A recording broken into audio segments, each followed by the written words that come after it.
नमस्कार दोस्तों, मेरा नाम है राहुल और स्वागत है आपका इंडियन ज्योग्राफी के एक और लेक्चर में, जिसमें आज हम याद करेंगे इंडस रिवर सिस्टम को, मतलब सिंधु नदी तंत्र को। ये जैसा कि आप देख पा रहे हो, ये सिंधु नदी है और ये सहायक नदी, इसकी इम्पोर्टेंट वाली 5 सहायक नदी वो हैं।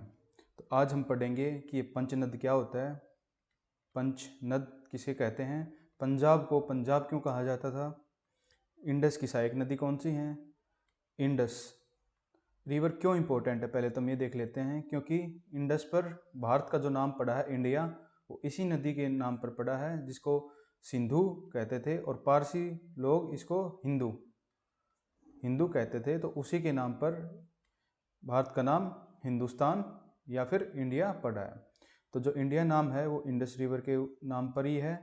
और जो इंडस वैली सिविलाइजेशन थी, सिंधु सभ्यता, वो भी इंडस रिवर के ऊपर ही थी। मोहनजोदड़ो और हड़प्पा जो हैं आपकी, वो इंडस रिवर सिस्टम के ऊपर ही थी, सिंधु नदी और उसकी सहायक नदी के ऊपर ही। तो इसलिए इसको पढ़ना बहुत इंपॉर्टेंट हो जाता है। तो इसी से हम शुरुआत करते हैं।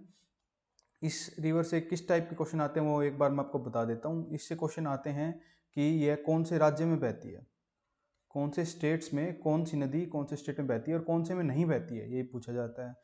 एक पूछा जाता है इनसे नॉर्थ से साउथ का सीक्वेंस, कि ऊपर झेलम है, फिर नीचे चिनाब है, फिर रावी है, फिर ब्यास है, फिर सतलुज है और सबसे ऊपर आपकी इंडस रिवर है। तो ये बहुत ही ज़्यादा कन्फ्यूजिंग हो जाते हैं। एक बार आप याद कर भी लोगे, फिर आप जैसे ही दूसरी नदियाँ याद करोगे, पहाड़ याद करोगे या फिर कुछ और हिस्ट्री याद करोगे, तो आप भूल जाओगे। भूलोगे नहीं तो आपको कन्फ्यूजिंग हो जाएगा, क्योंकि मैंने प्रैक्टिकली फेस किया है। तो इसलिए मैंने इसके लिए ट्रिक्स बनाई हैं कि राज्य में किस में बहती हैं और सीक्वेंस के लिए, ताकि आपको क्वेश्चन सोल्व करने में हेल्प हो जाए। तो इस लेक्चर के एंड में मैं ये ट्रिक बताऊंगा और इस ट्रिक की एक अलग से वीडियो अपलोड कर दूंगा, ताकि जब आपको रिवाइज करना हो सिर्फ उसी वीडियो को आप देखो, 3-4 मिनट की होगी वो, और ये पूरी वीडियो आपको देखनी ना पड़े। ये वीडियो मैं ऐसी बनाऊंगा कि एक बार ही आपको देखनी पड़ेगी।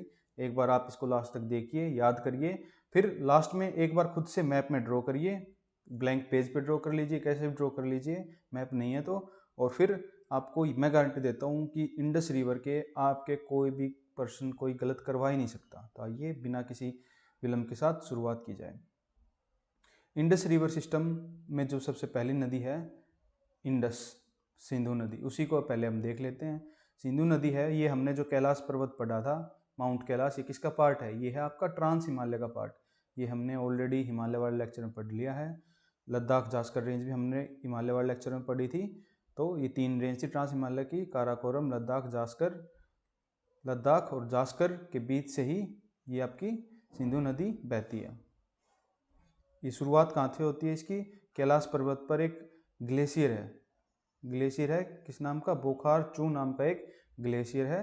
तो वहीं से इसकी शुरुआत होती है और वहाँ से ये तिब्बत से बहती हुई, तिब्बत में आपको पता है तिब्बत चाइना का जो पार्ट है, वहीं पर आपका कैलाश माउंटेन, तो वहाँ से सिंधु नदी निकलती है और इंडिया में घुसती है दमचुक नाम के स्थान पर। दमचौक, तो इंडिया में कहाँ से घुसती है, दमचौक नाम के स्थान पर। ओरिजिन कहाँ है इसका, माउंट कैलाश पर बोखारचू नाम की एक ग्लेशियर से या झील से, वहाँ से होती हुई लद्दाख और जास्कर के बीच में बहती है। और यहाँ पर हमने पास में पढ़ा था लेह, जब हमने पासेस पढ़े थे वहाँ पर एक स्थान पढ़ा था लेह। लेह इसके किनारे पर ही है। तो लेह से होती हुई ये आपकी एक और स्थान है गिलगिट। गिलगिट भी हमने पढ़ लिया है, इसीलिए पहले मैंने वो लेक्चर पढ़ाए हैं ताकि हमारी कंटिन्यूटी बनी रहे। जब आपको एक नाम पता होगा कि कौन सा प्लेस कहाँ पर है, तो उसके बाद ही आपको ये आसानी हो जाएगी बहुत ज़्यादा। तो गिलगिट से होती हुई ये पाकिस्तान में घुसती है और नॉर्थ साउथ डायरेक्शन में बहती हुई आपकी बंगाल की खाड़ी में जाकर, सॉरी, अरब सागर में जाके गिरती है। तो इसका मुहाना कहाँ है, पाकिस्तान में, अरब सागर में। तो इंडस नदी के बारे में हमने क्या क्या पढ़ लिया अभी। इंडस नदी तिब्बत से निकलती है और तिब्बत में इसको क्या नाम से जाना जाता है, तिब्बत में इसको नाम से जाना जाता है सिंघी खम्बाब। खम्बाब मतलब लाइन्स माउथ, शेर मुख। शेर के मुख से नाम से इसको कहाँ पे जाना जाता है, तिब्बत में सिंघी खबाब भी इसको कहते हैं। तो यहाँ पे ये 3-4 प्रश्न आते हैं यहाँ से। एक तो कि इसको किस नाम से जाना जाता है, सिंघी खबाब, लाइन्स माउथ, इंडस या फिर सिंधु। ये एक ही नदी हैं, आप ध्यान कर लेना। बोखारचू नाम की झील से निकलती है, कैलाश पर्वत पे बोखारचू है, दमचौक से ये इंडिया में घुसती है। लद्दाख और जास्कर नाम की पहाड़ियों के बीच से होती हुई लेह इंडिया में, फिर गिलगिट पाकिस्तान ऑक्यूपाइड कश्मीर में, और फिर ये नॉर्थ साउथ डायरेक्शन में बहती है। इसके बाद आइए हम पढ़ते हैं इसकी सहायक नदियों को। इसकी सबसे ऊपर सहायक नदी है, हम सीक्वेंस में ही पढ़ेंगे, नॉर्थ साउथ सीक्वेंस में, ताकि हमें बाद में याद करने में भी आसानी हो और ट्रिक मैं बता ही दूंगा लास्ट में इसकी, आप चिंता मत करें। तो इसके बाद जो सबसे पहले इसकी नदी है वो है इसकी नॉर्थ में झेलम। झेलम नदी वेरीनाग एक झील है, वेरीनाग ग्लेशियर है, शेषनाग भी बोल देते हैं इसको, कहाँ पर, जम्मू एंड कश्मीर में। वहाँ से इसका उद्गम स्थान है। कहाँ से उद्गम स्थान है इसका? वेरीनाग झील से, वेरीनाग या शेषनाग झील से होती हुई ये आपकी यहाँ पर एक वुलार झील है, इंडिया की मीठे पानी की सबसे बड़ी झील वुलार झील कहाँ पर है? जम्मू एंड कश्मीर में। वहाँ से होती हुई, श्रीनगर से होती हुई ये आपकी इंडिया और पाकिस्तान की बॉर्डर बनाती है नॉर्थ साउथ डायरेक्शन में, और जाके यहाँ पर चेनाब नदी में मिल जाती है। चेनाब नदी में मिल जाती है। चेनाब नदी की एक सहायक नदी है आपकी झेलम। किस स्थान पर मिलती है? झुंग नाम के स्थान पर पाकिस्तान में। तो इसको कैसे याद करेंगे? झुंग को जे फॉर झुंग और जे फॉर झेलम। झेलम निकलती कहाँ से है? J for Jammu and Kashmir से। तो कैसे याद करा हमने? जे फॉर झेलम कहाँ से निकलती? जे फॉर जम्मू कश्मीर में। मिलती कहाँ पर है? जे फॉर झुंग में। झुंग कहाँ पर? आपका पाकिस्तान में। ये इसमें एक और क्वेश्चन क्या देखा हमने? वेरीनाग झील से निकलती है। वुलार लेक है जो मीठे पानी का सबसे बड़ा झील है भारत में, वहाँ से भी ये पास होती है, और श्रीनगर भी इसके बैंक पर है। इसके बाद जो इसकी दूसरी नदी हम पढ़ेंगे सहायक नदी, वो है चेनाब। चेनाब नदी हिमाचल प्रदेश में है, और ये इसका उद्गम स्थान दो स्थानों से है। जैसे कि गंगा में हम पढ़ेंगे भागीरथी और अलकनंदा दो धाराएं मिलकर गंगा को बनाती हैं, वैसे ही दो धाराएं चंद्रा और भागा, दो धाराएं मिलके आपकी किसको बनाते हैं? ये बनाती हैं आपको चेनाब को। तो चंद्रा नदी और भागा नदी दो नदी हैं किसकी? हिमाचल प्रदेश की, जो आके टांडी नामक स्थान पर, टांडी कहाँ पर है? ये टांडी भी हिमाचल प्रदेश में है। हिमाचल प्रदेश के टांडी नामक स्थान पर आकर मिलती हैं ये, और किसको बनाती हैं? चंद्रभागा नदी यानी कि चेनाब नदी। और किससे पास होती है चेनाब नदी? ये हमने पास में ऑलरेडी देख लिया है, बारालाचाला पास। कैसे याद किया था हमने? BC से याद किया था। बड़ा लाचाला पास से कौन सी नदी पास होती है? चंद्रभागा नदी या फिर चेनाब नदी। चेनाब नदी फिर आपकी हिमाचल प्रदेश से जम्मू कश्मीर में होते हुए ये आपकी जाके मिल जाती है, या फिर ये कह सकते हैं कि जो आपकी झुंग में कौन आके मिल जाती है चेनाब नदी में? आपकी झेलम नदी। ये ऊपर हमने जो झेलम नदी देखा था वो चेनाब में मिल जाती है। ये चेनाब नदी है, ये इंडस रिवर की सबसे बड़ी सहायक नदी है। इसकी लेंथ को हम लास्ट में फैक्ट शीट में देख लेंगे। सबसे पहले हम सीक्वेंस याद कर लें, मैप में याद कर लें, एक बार प्रैक्टिस करेंगे, उसके बाद मैं ट्रिक बता दूंगा आपको। तो एंड तक इस लेक्चर को देखते रहें आप। तो चेनाब नदी झुंग में झेलम को अपने साथ ले लेती है। इसके बाद है रोहतांग। रोहतांग पास से हमने क्या फैक्ट देखा था? दो, R for Rohtang, R for Ravi. तो रावी नदी कहाँ से निकलती है आपकी? रोहतांग से। हिमाचल प्रदेश के कांगड़ा जिले से रावी नदी निकलती है, और ये आपकी जाती है पंजाब से होते हुए किसमें? ये मिल जाती है आपकी चेनाब नदी में। तो चेनाब की एक और सहायक नदी कौन सी होगी? चेनाब की एक और सहायक नदी आपकी होगी रावी नदी। ये है आपकी रावी नदी। कहाँ से निकलती है? ये निकलती है R for Rohtang, R for Ravi. Rohtang pass कहाँ पे देखा था हमने? ये हमने देखा था हिमाचल प्रदेश में। तो हिमाचल प्रदेश के कांगड़ा जिले से निकलते हुए रावी नदी कहाँ पर मिल जाती है? आपकी चेनाब में। कैसे याद करेंगे? सराय सिंधु। तो राई रावी सराय सिंधु नामक स्थान पर ये पाकिस्तान के मिल जाती है किसमें? चेनाब में। इसके बाद एक और सहायक नदी है जो रोहतांग पास के निचले साइड से निकलती है, कुल्लू से। कुल्लू मनाली आपने सुना होगा, कुल्लू से ये निकलती है और मनाली में बहती हुई ये पंजाब में एंटर करती है, और जाके ये आपकी किसमें मिल जाती है? यहाँ से जो एक नदी निकलेगी आपकी सतलुज नदी, उसमें मिल जाती है। कहाँ पर? हरीके नाम के स्थान पर, हरीके जो कि है पंजाब में। और इसका एक और इम्पोर्टेंट क्या है कि जो हरीके पर है वहीं पर से आपकी क्या निकलती है? इंदिरा गांधी नहर।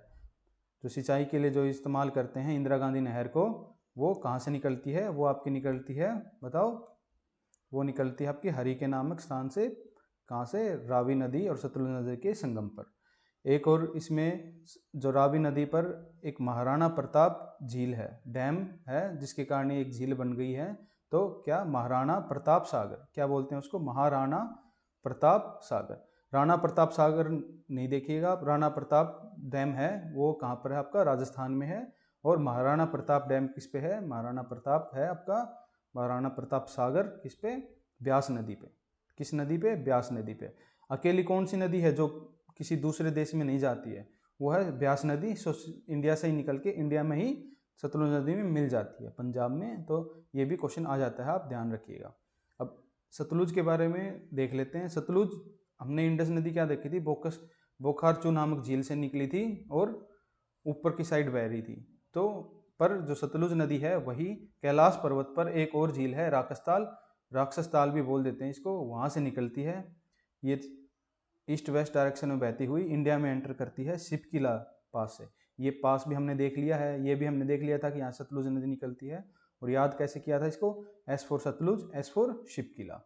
तो सतलुज नदी शिपकिला जिले से झील उससे पास से निकली और हिमाचल प्रदेश में घुसी, पंजाब में, पंजाब से हरीके से होते हुए, जिसमें यहाँ पे रावी मिलती है इसमें, और जाके चेनाब नदी में मिल जाती है। यहाँ पर जो चेनाब नदी मिलती है, इसके बाद जो आगे जो नदी होती है इसको कहते हैं पंचनद। जो पंचनद आपने सुना होगा, सिंधु नदी में जो मिलता है पंचनद, वो यही पंचनद है, मतलब 5 नदियों का संगम। तो एक रावी, दूसरा रावी, ब्यास, सतलुज 3, 4 चेनाब और 5 आपका झेलम। तो पंचनद ये आपका जाके फिर इंडस रिवर में कहाँ पर? मिठानकोट। मिठानकोट नामक स्थान कहाँ पर है? ये आपका पाकिस्तान में मिठानकोट नामक स्थान पर है, वहाँ पर मिल जाता है। आपका जो एक और इम्पोर्टेंट फैक्ट है कि जो भाखड़ा डैम है वो कहाँ पर है? हिमाचल प्रदेश में सतलुज नदी पर। तो सतलुज नदी पर जो डैम है वो कौन सा है? भाखड़ा डैम। तो भाखड़ा डैम कहाँ पर है? सतलुज नदी पर आपका भाखड़ा डैम है हिमाचल प्रदेश में। तो आइए एक बार प्रैक्टिस कर लेते हैं। इस प्रैक्टिस के बाद मैं आपको दिखा दूंगा कि एक बार मैं प्रैक्टिस कराऊंगा, एक बार आप खुद करना और आपको याद हो जाएंगे। इसके बाद मैं ट्रिक बताऊंगा, जिस ट्रिक के बाद आप कभी नहीं भूलेंगे कि कौन से जिले, कौन से राज्य से पास होती है और नॉर्थ साउथ सीक्वेंस इसका। तो सबसे पहले हमने देखा था पोखारजू और एक और था राकसताल। इन दो से 2 नदियां बहती हैं। ऊपर की साइड जो बहती है वो लद्दाख और जास्कर से बहती हुई आपकी इंडस नदी अरब सागर में जाके गिरती है। ऐसे ही सतलुज नदी बहती है आपकी, सतलुज नदी। इसको कैसे याद करेंगे कि सतलुज, एस फॉर सतलुज और एस फॉर साउथ। जो सबसे साउथ में होगी नदी वो कौन सी होगी? सतलुज। तो आप एक यार ये भी याद, ऐसे भी याद कर सकते हैं, जो सबसे साउथ में होगी इन 5 नदियों में से वो कौन सी होगी? सतलुज नदी। तो सतलुज नदी राकसताल से निकली और यहाँ पर आपकी चेनाब में मिली और इसको, इस स्थान को कहेंगे पंचनद। इसके बाद हमने झेलम नदी देखी। झेलम नदी, जे for Jhelum, J for Jammu Kashmir. ये जम्मू कश्मीर में वेरीनाग ग्लेशियर से निकली, वुलार लेक में, वुलार लेक से श्रीनगर होते हुए इंडिया पाकिस्तान का बॉर्डर बनाया और झुंग नामक स्थान पर, J for Jhung, J for Jhelum, Jhung नामक स्थान पर किसमें मिल गई? चेनाब में। ऐसी चेनाब को हमने देखा कि 2 धाराएं से मिलकर बनी है, चंद्रा और भागा नदी, जो टांडी हिमाचल प्रदेश में आके मिलती हैं और जम्मू कश्मीर से होती हुई ये आपकी झुंग में किसमें मिल जाती है? झेलम में। आगे बढ़ती हुई ये सतलुज में भी मिलती है इधर, और फिर इसको कहते हैं पंचनद। पंचनद यहाँ पे मिठानकोट में पाकिस्तान में मिलता है। एक और नदी हमने देखी, ये हमने देखा था इधर की किससे पास होती है? ये बड़ा लाचला पास। किससे? बड़ा लाचला पास। कहाँ पर है ये? हिमाचल प्रदेश में। ऐसे सतलुज का हमने कौन सा पास देखा था? शिपकिला पास देखा था। कौन सा डैम था? भाखड़ा डैम था। एक और पास हमने हिमाचल प्रदेश में पढ़ा है, R for Ravi, R for Rohtang. तो रावी नदी निकलती है आपकी कांगड़ा जिले से, पंजाब में होती हुई ये आपकी मिल जाती है सराय सिंधु नामक स्थान पर। सराय सिंधु नामक स्थान पर किसमें? चेनाब में।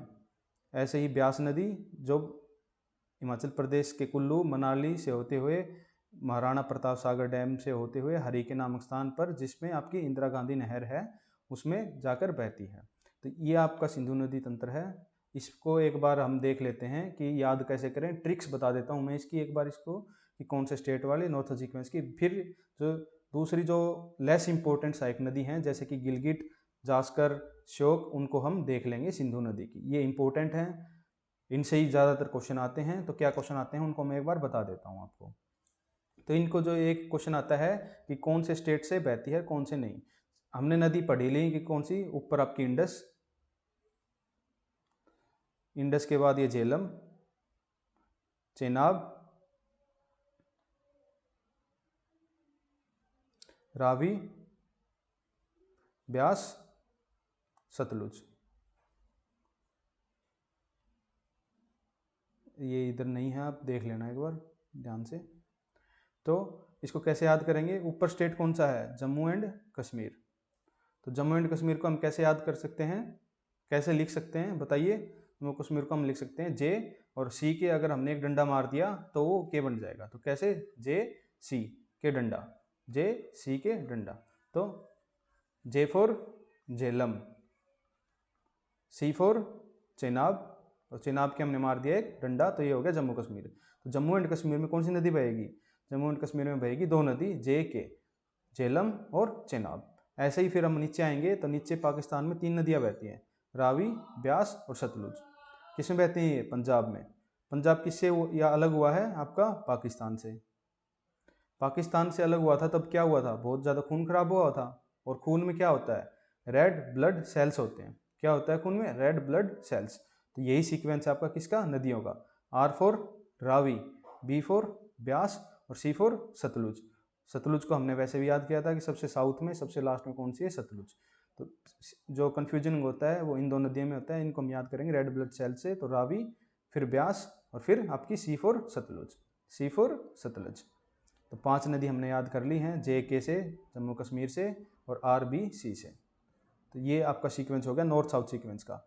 मैं आपको गारंटी देता हूँ कि ऐसे आप याद करोगे तो याद हो जाएगा। वैसे बहुत कन्फ्यूजिंग होता है और मैंने प्रैक्टिकली फेस किया है कि रावी और ब्यास में कन्फ्यूजन होता ही होता है। तो इससे आपको कन्फ्यूजन नहीं होगा कि रावी ऊपर है या ब्यास नीचे है। जो नीचे होगी वही सतलुज में मिलेगी, इससे भी आप देख लेना। तो ये क्वेश्चन भी आपका सोल्व हो जाएगा कि कौन सी चेनाब में मिलती है जाके और कौन सी सतलुज में। तो ऊपर हमने देखा था जे सी, तो ऊपर वाली सी में मिलेगी और नीचे वाली एस में मिलेगी। तो चेनाब में मिलेगी कौन सी आपकी, रावी, और ब्यास मिलेगी आपकी सतलुज में। इन दोनों पर ये डैम है, इस पर महाराणा प्रताप सागर और इस पर आपका भाखड़ा डैम। होपफुली आपको याद हो गए होंगे। एक क्वेश्चन आता है कि कौन सी पंजाब में जाती है, कौन सी हिमाचल प्रदेश में और कौन सी जम्मू कश्मीर में। बस आप एक याद रखना कि चार नदी हैं जिसमें से सिर्फ पांच नदियों में से सिर्फ दो, एक झेलम और एक जो ओरिजिनल है इंडस। ये आप मैप में देख लो, ये हिमाचल प्रदेश में नहीं जाती। बाकी सब की सब जो चार नदी हैं, सतलुज भी हिमाचल प्रदेश में है, रावी, ब्यास और चेनाब भी। तो रावी, ब्यास, चेनाब, सतलुज, ये चारों हिमाचल प्रदेश में है ही। अब कन्फ्यूजन होता है इसमें और इसमें, जम्मू एंड कश्मीर में और पंजाब में। इसको कैसे याद करेंगे, इसको याद करेंगे जो पंजाब में जाएगी वो जम्मू कश्मीर में नहीं जाएगी, जो जम्मू कश्मीर में चली गई वो पंजाब में नहीं जाएगी। कैसे याद करा, पंजाब में गई वो जम्मू कश्मीर में नहीं जाएगी। तो पंजाब में कौन कौन सी गई, रावी आपकी पंजाब में गई, क्या है जम्मू कश्मीर में गई, नहीं गई। ब्यास गई पंजाब में, क्या है जम्मू कश्मीर में गई, नहीं गई। सतलुज ये पंजाब में घुसी, क्या है जम्मू कश्मीर में गई, नहीं गई। चेनाब नदी जो आपकी जम्मू कश्मीर में घुसी थी, यहाँ पे देखो क्या वो घुसी थी आपकी पंजाब में, नहीं, चेनाब नदी पंजाब में नहीं है। ऐसे ही झेलम नदी जम्मू कश्मीर में गई है, तो क्या ये घुसी है, नहीं घुसी। इंडस नदी घुसी है, नहीं घुसी। एक और क्वेश्चन आता है आपका इंडस वाटर ट्रीटी से। इंडस वाटर ट्रीटी क्या है, ये पंजाब 1960-61 में साइन करी थी जवाहरलाल नेहरू ने पाकिस्तानी प्राइम मिनिस्टर के साथ 1960-61 में।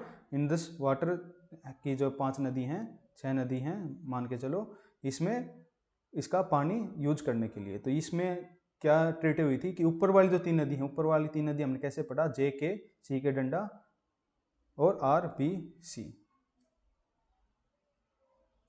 तो ऊपर की जो तीन नदी हैं इंडस की, इन तीनों का जो 80% पानी है वो पाकिस्तान यूज करेगा और जो 20% पानी है उस पर अधिकार होगा इंडिया का। और जो नीचे वाली तीन नदियां हैं इस पर 80% हक होगा इंडिया का और 20% हक होगा पाकिस्तान का। तो आपको बस ये ऐसे ही याद करना है कि जो ऊपर वाली 3 नदियाँ वो पाकिस्तान में जाती हैं 80% और नीचे वाली 3 कहाँ पर, इंडिया में। तो ये भी आपको कोई परेशानी नहीं होगी, सिर्फ एक ट्रिक से, किससे, JC के डंडा और RBC। RBC क्यों, RBC पंजाब में जब खून बहा था उसके लिए, और जम्मू कश्मीर को कैसे लेंगे, JC से। तो ना आपको याद करने में, ट्रिक याद करने में कन्फ्यूजन होगा और ना आपको नदियाँ याद करने में। इससे आपके सारे क्वेश्चन सोल्व हो जाएंगे जितने भी आते हैं। अब एक बार इनके फैक्ट, लेंथ वगैरह और छोटी सी सहायक नदी हैं राइट हैंड साइड में जो है, राइट बैंक टेरिटरी, वो देख लेते हैं। यहाँ पे हमने एक दर्रा पढ़ा था, नुब्रा वैली से लेके लेह के बीच में खड़ा डूंगा, नोरा जी ने खड़ा डूंगा लगाया था। तो ये जो नुब्रा वैली है, यहाँ से एक नदी निकलती है, कौन सी, नुब्रा नदी। नुब्रा से कौन सी नदी निकलेगी, नुब्रा नदी। वो एक जो सियाचिन ग्लेशियर से शोक नदी निकलती है, उससे बहती हुई ये आपकी किस में मिल जाती है, कौन सी है आपकी, बताओ, इंडस नदी में। तो इंडस की 2 सहायक नदी और कौन सी होगी, नुब्रा और शोक। ऐसे ही ये गिलगित नाम का स्थान पड़ा था, दिलजीत बुर्ज खलीफा पर गया था कार में बैठ के, तो ये दर्रा पड़ा था। तो गिलगित से गिलगित नदी ये भी बहती है इधर। जास्कर हमने पढ़ी थी पर्वत श्रृंखला, जब हमने हिमालय पर्वत पढ़े थे, तो जास्कर से एक नदी निकलेगी, जास्कर। ऐसे ही कबूला था, हमने ये वर्ल्ड ज्योग्राफी में पढ़ लिया है। कबूला था किसने, अफगानिस्तान की राजधानी है। तो काबुल नदी निकलती है अफगानिस्तान से, ऊपर से आएगी, सॉरी, ये अफगानिस्तान से निकल के ये मिल जाती है आपकी इंडस में। तो काबुल भी टेरिटरी है किसकी, इंडस की। ऐसे ही स्वात नदी काबुल में मिलती है। और गोमल नदी पाकिस्तान की एक मेजर नदी है, तो ये भी आपकी इंडस में मिलती है। ये ज़्यादा इंपॉर्टेंट इसलिए नहीं है क्योंकि ये दूसरे देशों की है और ज़्यादा क्वेश्चन इनसे आते हैं। कभी कभी इनसे भी क्वेश्चन आ जाता है, तो आप ये याद कर लेना, बस ऑप्शन एलिमिनेट करने के लिए। तो इंडस की हमने, इंडस रिवर सिस्टम ने पढ़ लिया है। अब इसको एक बार थोड़े बहुत फैक्ट देख लेते हैं। इंडस नदी बुखारचू से निकलती है, कैलाश पर्वत से अरेबियन सागर में गिरती है। लेंथ इसकी टोटल 2880 किलोमीटर है और 1414 इंडिया में है। तिब्बत चाइना में, इंडिया में और पाकिस्तान में बहती है। लेफ्ट बैंक टेरिटरी आपकी चेनाब, जास्कर और चेनाब की जो सहायक नदी हैं उनको भी इसकी बोल सकते हैं, तो रावी, ब्यास, झेलम और सतलुज, ये आपकी सहायक नदी हैं चेनाब की। तो इसकी भी सहायक नदी बोल सकते हैं आप। राइट बैंक में हमने देख लिया शोक, नुब्रा, गिलजित, काबुल, गोमल और जास्कर, ये सहायक नदी हो जाएंगी इंडस की। सिंधु नाम से बोलते हैं जिस पर हिंदू या हिंदुस्तान नाम पड़ा है। सिंगी खबाम मतलब लॉयंस माउथ, इसको तिब्बत में बोलते हैं। झेलम नदी हमने पढ़ी है, Verinag Jammu Kashmir, J for Jammu Kashmir, J for Jhelum और जे फॉर झूम। तो वेरीनाग ग्लेशियर पीर पंजाल की जो पहाड़ियाँ हैं वहाँ से निकल के आपकी वुलार लेक और श्रीनगर से होती हुई ये झूम नामक पाकिस्तान में किस में मिल जाती है, चेनाब में। 775 किलोमीटर इसकी लेंथ है। फिर हमने और नीचे पढ़ा था चेनाब नदी। चेनाब नदी भी हिमाचल प्रदेश के 2 नदियों चंद्रा और भागा नदी से मिलकर बनी है और टांडी नामक स्थान पर आके मिलती है। मिठानकोट में ये आपकी पंचनद बनाती है इंडस में मिलकर। और इंडस में, चेनाब में सारी नदियाँ आके मिलती हैं, वो कहाँ कहाँ पर वो हमने ऑलरेडी देख लिया है। 1180 किलोमीटर पर इसकी लेंथ है। और सबसे बड़ी सहायक नदी सिंधु की कौन सी है, चेनाब, याद रख लेना। सबसे बड़ी सहायक नदी चेनाब है किसकी, इंडस की। बड़ाला पास हिमाचल प्रदेश में ये पास होती है, ये भी हमने देख लिया, पास वाले लेक्चर में भी देख लिया था हमने। कांगड़ा से रावी मैंने बताया निकलती है और चेनाब में सराय सिंधु में जाके मिल जाती है। रोहतांग पास से भी ये गुजरती है। ऐसे ही ब्यास कुंड जो कुल्लू में है उधर से ये निकलती है और मनाली से होते हुए ये आपकी महाराणा प्रताप सागर जो एक डैम है वहाँ से फिर ये किस में मिल जाती है, सतलुज में, हरी के नामक स्थान पर, जहाँ से इंदिरा गांधी कैनाल निकलती है। इंडस रिवर डॉल्फिन है, वो सिर्फ अकेले ऐसी नदी है जो इसमें ही मिलता है। रावी तो एक वेटलैंड भी है, एक प्रोटेक्टेड साइट है जहाँ पे इंडस रिवर डॉल्फिन मिलते हैं। सतलुज नदी राकस्थाल से निकलती है, कैलाश माउंटेन से ही, और चेनाब में मिलती है खैरपुर पाकिस्तान में। 1450 किलोमीटर इसकी लेंथ है, 1050 जिसमें इंडिया में है। तिब्बत हिमाचल प्रदेश, पंजाब और पाकिस्तान से बहती हमने देख लिया। इसको तिब्बत में लंगचेन खंबाब से जाना जाता है, लंगचेन खंबाब से इसको जाना जाता है। भाखड़ा नांगल प्रोजेक्ट इसी रिवर पर है, शिपकिला से पास होती है। S for Sutlej, S for Shipkila, ये हमने ऑलरेडी देख लिया है। ये भी हमने देख लिया है कि पंजाब में जो जाएगी वो जम्मू कश्मीर में नहीं जाएगी। नॉर्थ साउथ सीक्वेंस भी हमने देख लिया है, JC, RCB। Indus water treaty भी हमने देख लिया है कि ऊपर वाली 3 और नीचे वाली 3। तो होपफुली ये वाली जो शॉर्ट ट्रिक है इनकी मैं अलग से वीडियो दे डाल दूंगा कि अगर आप कभी भूल भी जाओ सिर्फ इसी को भी आप देख सको और रिवीजन के टाइम पर कोई ये क्वेश्चन याद हो जाए। तो होपफुली आपको इंडस रिवर अभी याद हो गई होगी, इसमें कोई कन्फ्यूजन नहीं होगा। एक बार प्रैक्टिस आपको करनी पड़ेगी, प्रैक्टिस करके आप फिर कभी नहीं बोलोगे इसको, मैं आपको गारंटी देता हूँ। इससे बाहर ना कोई क्वेश्चन आया है आज तक और ना इससे बाहर आपका कोई क्वेश्चन आएगा इंडस रिवर में। अब हम जब क्वेश्चन लगाएंगे उसमें आप देख भी लेना। धन्यवाद।